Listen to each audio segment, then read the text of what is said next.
Hello বন্ধুরা, দোলের দিন কে কী খেয়েছো সেটা আমি জানি না, তবে আমি যেটা খেয়েছি সেটা কিন্তু তোমাদের সাথে শেয়ার করছি। কারণ দোলের দিন একদম পূর্ণিমা ছিল, নিরামিষ ছিল, তার জন্য আমি কিন্তু এখানে আলুর দম বানিয়েছি। দেখো আলুগুলো খুব বেশি সিদ্ধ হয়ে গেছিলো বলে আমি একটু ফ্রিজে রেখে দিয়েছিলাম প্রায় 3-4 ঘন্টা।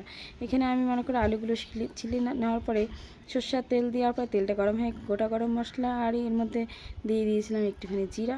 দিয়ে দেওয়ার পরে আমি এখানে যে মিক্সারে যে মশলাটা করে রেখেছিলাম সেই মশলাটা এখানে বলো তো কী কী আছে।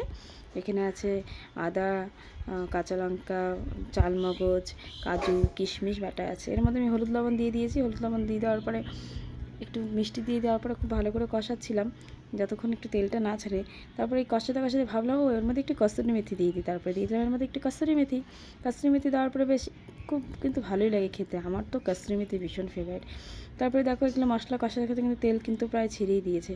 আমি আরও বেশি করে কষাচ্ছি, মশলা যতক্ষণ না কষায় ততক্ষণ ভালো লাগে না। তারপরে আলুটা দিয়ে দিলাম, আলু দিয়ে সামান্য একটু জল দিয়ে দিলাম। জল দিয়ে কিন্তু আমার প্রায় একদম রেডি হয়ে গেছে আলুর দম।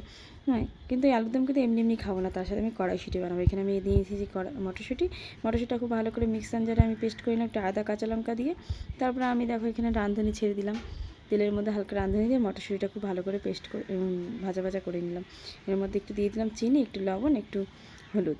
দিয়ে দেওয়ার পরে আমি বেশ ভালো মতো শক্ত শক্ত করে একটু নাড়াচাড়া করে নিলাম, কারণ কাঁচা কাঁচা মটরশুঁটি আমার একদম ভালো লাগে না খেতে, মটরশুঁটি গন্ধটাও থাকবে না। আমি কিন্তু এদিকে ময়দার জন্য রেডি করে নিচ্ছি একটু তেল, একটু চিনি, একটু লবণ দিয়ে একটু উষ্ণ গরম জল দিয়ে বেশ ভালো মতো একটু মেখে নেব। মাখাটা আমি খুব ভালো মাখতে পারিনি, কারণ হাতে ভীষণ ব্যথা ছিল।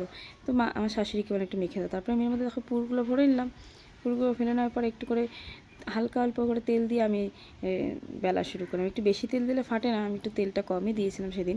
তো তারপরে দেখো আমি আমার ছেলেকে বললাম, বাবা তুমি একটু ভাজো তো, আমি একটু বেলে বেলে দিই। তারপর আমার ছেলে ভাজলো। ভাজার পরে দেখো আমি এক এক করে কিন্তু অনেকগুলো ভেজে নিয়েছি।